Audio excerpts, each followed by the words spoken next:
Good day. My name is Nebosh Ig2. I am a safety and security trainer and consultant.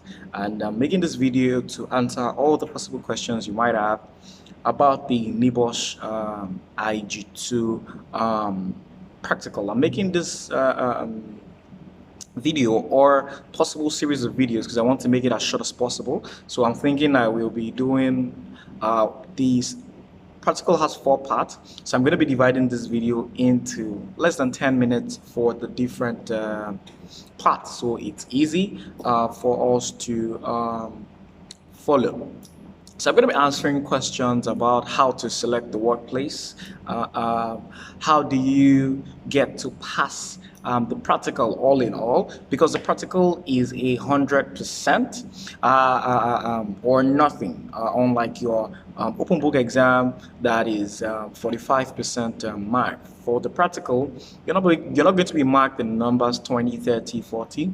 You're going to be marked in criteria. You have about 18 criteria to meet, and not meeting any one of these criteria would lead to a possible refer. So how then do we avoid this refer? In this video and series of videos, I'm going to be going through the criteria with you and exactly how to make sure that you meet this criteria. So if you are looking to write the Nebosh exam, if you've written the Nebosh exam and unfortunately you had a refer in your part 2, I want you to get your practical, get your examiner's feedback if you have that, and watch this video as I put you through how to get a pass in the Nebosh Ig2. Now, I'm not going to be projecting my sample, so I want you to get the sample and follow me. That's because of technical issues, and I wanted to make this video as fast as possible so that the people writing the exam soon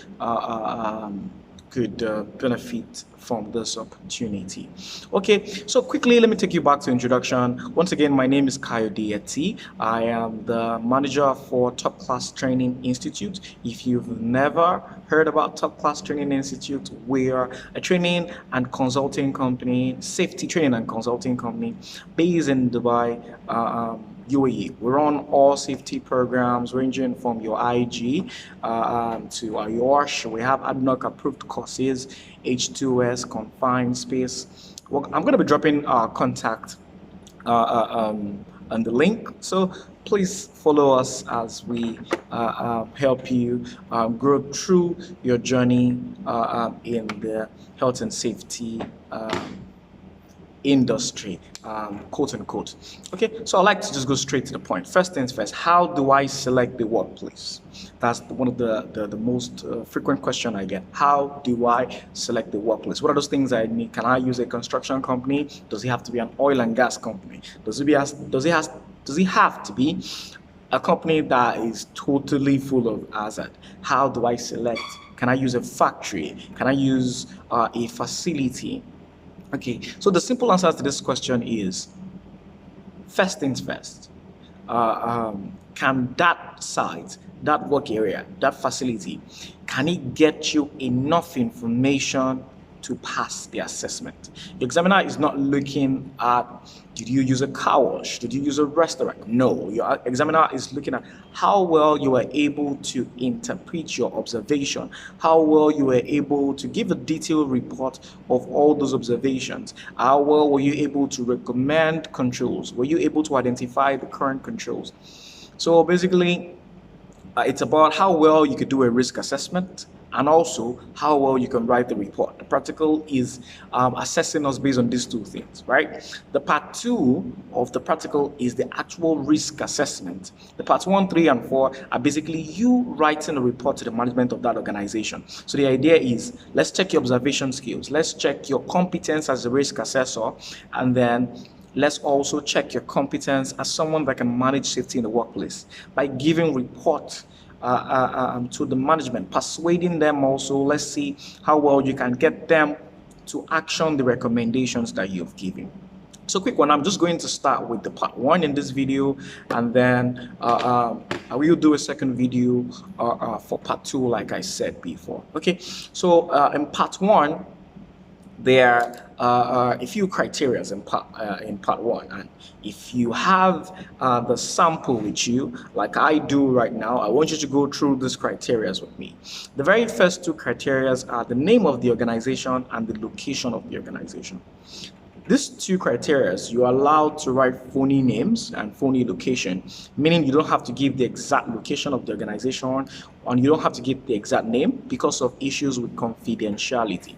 However, other aspect of your risk assessment has to be factual. Your examiner would know because you're going to be writing things that are too theoretical for someone that actually went to a workplace to carry out an observation. When we get to part two, we're going to talk more about that. Now, the first thing is, what's the name of the organization? You must write the name. However, like I said before, it doesn't have to be the actual name. Number two, location. You're not writing the exact address of that organization. Just write New Delhi, India, Lagos, Nigeria, like that. Kumasi, Ghana. Okay, so just write the location, write the name of the organization. These things are mandatory. Everything you see in your risk assessment is mandatory. If you fail to write the name of the organization or you fail to write the location of the organization, you're going to be getting a refer. Okay, so that takes us to the third one. Now, the third criteria here is the number of workers. Now, there is a gray area here, and I'll tell you why. Sometimes you are selecting an organization that has a lot of workers, but that particular work branch, that particular site has a certain number also. So if I was carrying my assessment in a construction site, now that construction site is not the office of the organization. It's just one of their sites. So let's assume that Coyote Construction Company has a total of 3,000 workers around the UAE, the entire Emirate. However, I'm focusing on a site in Sharjah. That site in Sharjah has just 200 workers. Which one do I write? Okay, so to avoid this gray area, that is only when you're facing a situation where they have like different branches and different sites. You write the two. So I'm going to say that there are 300 workers in the organization. However, the site that I'm carrying out my assessment in has just 200 workers, right? So you can go that, or you can just pick any of the numbers since the guidance in Ig2 does not specify. However, you have to put a number. And you're not just filling these things like you're filling the gap, because all these information that you are writing in this part one is giving your examiner a background. They are going to assess you based on your description, based on all these things that you have said. In your risk assessment, you'll be talking about the number of people that could be exposed to the hazard that you've identified. If you talked about 3,000 workers, then your examiner is expecting different ranges, different categories of people, their level of vulnerability, and all of that. Okay, so be careful with that. The next one is the description of the organization. Here, you're just giving an overview of the company, a general profile. If you go to their website, if you're doing a risk assessment in a company that has a website, this information is there. What do they do? What kind of services do they render? What kind of products do they sell? So if it's a construction company, I'm going to say that it is KID Construction and Civil Engineering. They focus on civil jobs, railways, forgive my Yoruba accent, and bridges, federal jobs. They are also into individual constructions. They do renovations, they do demolition. They are also into the sale of construction equipment. They do furniture sales, they do painting, plumbing. They have everything. So basically, I'm going to be describing the entire organization. I'm not describing the particular site yet, except in a case where I'm kind of assessment in a school, in a restaurant, then this description is going to basically, include everything. They cook local food. They have deliveries come every now and then. They do home deliveries. So what are the products that the organization sells? What are the services that they render? That's what you're putting in that general description of the organization. Now, if you're carrying your assessment out in a simple structure, let's say I'm doing my assessment in a facility where you have like maybe a joint occupier premises where there are different organizations in one facility, and as part of the management facility management team, I was able to get access. I just need to describe the facility. So it's a joint occupier premises that has about 300 people in and out. We have about 30 tenants. You can even do a little dive into what these different tenants do. We have an emergency arrangement. We have 2 gates. We have a parking space that can take about 100 cars. If you know the hectare of the land, you mentioned the hectare, just give a proper general description of that organization. In that case, when we go to the next criteria, which is the description of the area to be risk assessed. Now, most people find it difficult this particular section of the assessment. Now, what you're doing now is you're giving technical description of that particular area. Okay, so I am going to be focusing on this site. For example, let's still stick with construction. What is the stage that construction is in? What are they trying to build? It's a 3-story building. They're in the foundation stage. They've done the second decking. There's a lot of heavy vehicle movement. We have tractors, we have excavators, we have bulldozers, all of this. Like, give details of that particular site, technical details. We have plumbers, we have this and this is what is going on the site as at the time of the inspection. That's what you're doing in the area to be risk assessed. However, slowly now, if you're carrying out your assessment in a very simple organization, like a school, a restaurant, an hotel, after doing the general description, the next criteria, which is the description of the area to be risk assessed, you can just say that you're going to be focusing on the entire site and then give additional details, since your technical details would already be in the general description. Okay, so you could rewind that a little to see, so that you would be able to follow up with this video. I'm already aiming for 15 minutes. I thought I could do this in 10. Okay, so the next criteria is straight to the point. Any other relevant information? What else do you think the examiner should know? Here you can talk about the additional branches they have, a little about the organogram of the organization, but specifically according to the Ig2 guidance, just state the person that is responsible for health and safety in that workplace. So our supervisor is responsible for the health and safety of workers.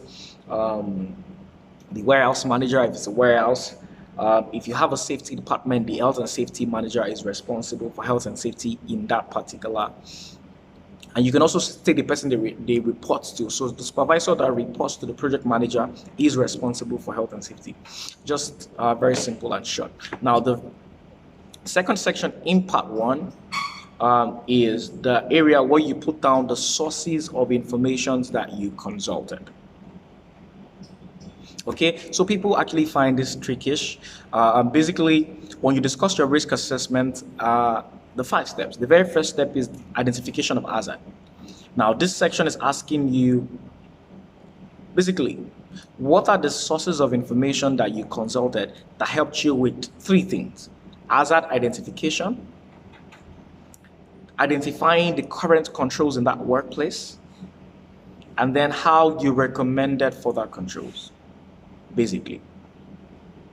Okay, so you're dealing with internal sources of information, external sources of information, and then it is mandatory that you discuss shift patterns.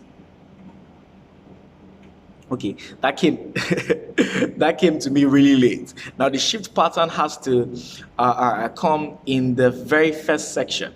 That came to me, but it came to me really late, because the shift pattern is not mentioned in your Ig2 practical.